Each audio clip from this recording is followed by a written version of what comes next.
வணக்கம். இது தீபிகா அருணுடன் கதையோசை. ஒரு கதை சொல்லட்டுமா? அது ஒரு பெரிய கிராமம்.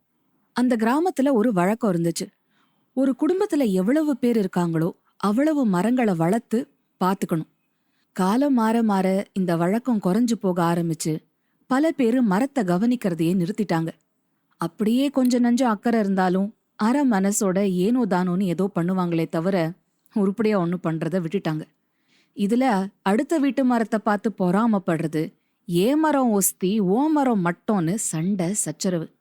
இப்படி ஊரே ரெண்டு பட்டு போச்சு. அப்போ அந்த ஊருக்கு மாயம்மான்னு ஒருத்தங்க குடி வந்தாங்க.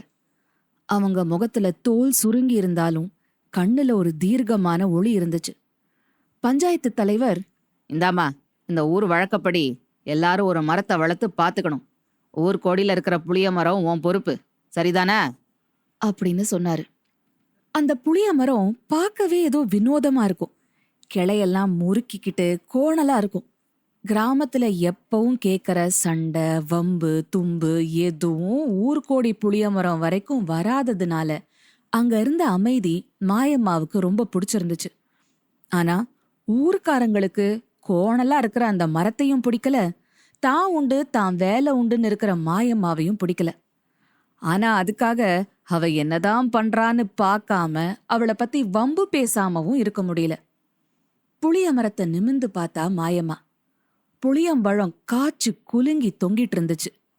அத பறிச்சு சுத்தம் பண்ணி கூறு போட்டு சந்தையில விற்க ஆரம்பிச்சா. ஊரே பொறாமையில பொங்கிச்சு. மத்த விஷயங்கள்ல பிரிஞ்சிருந்தவங்க ஒன்னா சேர்ந்து ஒத்துமையா செஞ்ச ஒரே காரியம் மாயம்மாவை பார்த்து பொறாமப்படுறதுதான். பார்க்க சூனியக்காரி மாதிரி இருக்குதுல அந்த பொம்பளை. தனக்கு தானே பேசி சிரிச்சுக்குது, ஒருவேளை பைத்தியமா இருக்குமோ அப்படின்னு எல்லாம் தங்களுக்குள்ள பேசிக்கிட்டாங்க. மாயம்மா இது எதையும் காதுல போட்டுக்கல. எந்த கவலையும் படாம அவ உண்டு அவ வேலை உண்டுன்னு கருத்தா இருந்தா. பழத்திலிருந்து எடுத்த புளியங்கொட்டைய பத்திரமா சேர்த்து வச்சுக்கிட்டா. கை நிறைய புளியங்கொட்டை சேர்ந்ததும் அதை வச்சு தினம் சாயங்காலம் மண் தரையில விளையாட ஆரம்பிச்சா. முதல்ல தனியா தான் விளையாடிட்டு இருந்தா. ஒரு நாள் ஒரு சின்ன பொண்ணு அந்த பக்கமா வந்து, ஆயா, எனக்கும் இந்த விளையாட்ட சொல்லி தரீங்களா அப்படின்னு கேட்க மாயம்மாவும் சந்தோஷமா ஒத்துக்கிட்டா. நாளாக ஆக ஊர் குழந்தைங்க எல்லாம் கொஞ்சம் கொஞ்சமா வர ஆரம்பிச்சாங்க. அவங்களோட ஒத்தையா ரெட்டையா பம்பையா பரட்டையா விளையாடினா. ஆடு புலி ஆட்டம் விளையாட கத்து கொடுத்தா. பல்லாங்குழி சொல்லி கொடுத்தா. தாயக்கட்ட விளையாட ஆரம்பிச்சா. அவ தாயம்னு சொன்னா விளையாட்டுல சரியா தாயம் விழும். அதனால மாயம்மாவ பிள்ளைங்க தாயம்மான்னு பாசமா கூப்பிட ஆரம்பிச்சாங்க. விளையாட வர பிள்ளைங்களுக்கு தாயம்மா கதை சொல்லவும் ஆரம்பிச்சா. நாட்டோட ராஜா தியாகம் பண்ண கதை, அகம்பாவம் பிடிச்சவன் தெய்வத்தை தேடின கதை, பொறாமையால வாழ்க்கையே தொலைச்ச நரியோட கதை, ஒரு கிராமமே சேர்ந்து பஞ்சத்தை முறியடிச்ச கதை, இப்படி பல கதைகள் சொன்னா. தாயம்மா கிட்ட கேட்ட கதைகளை பத்தி கதை கதையா வீட்டுக்கு போய் குழந்தைங்க சொல்ல ஆரம்பிச்சாங்க.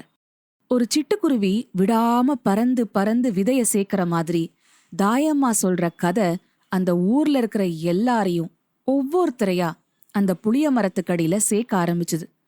அவங்களுக்கு நடுவுல இருந்த வேற்றுமைகளை மறந்து ஒண்ணு கூடி கதை கேட்க ஆரம்பிச்சாங்க.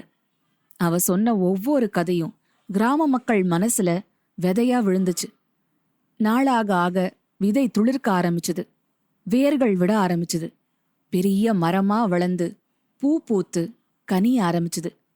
இப்படியே ஒரு நாள் திங்கப்பழமும் தங்க நிழலும் விளையாட கொட்டையும் கதை சொல்ல இடமும் தந்த புளிய மரத்துக்கு நன்றி சொல்லிட்டு மரத்துல இருந்த பொந்துல ஒரு அகல் விளக்க ஏத்தி வச்சா. தீப ஒளி கண்ணுல மினுக்க கிராமத்துல இருந்து குழந்தைங்க விளையாடுற சத்தம், கதை பேசி எல்லாரும் சிரிக்கிற சத்தம் காத்துல மிதந்து ஊர்கோடியில இருக்கிற அந்த புளிய மரத்தடிக்கு வந்து சேர்ந்தது. அவளுக்கும் கேட்டுச்சு.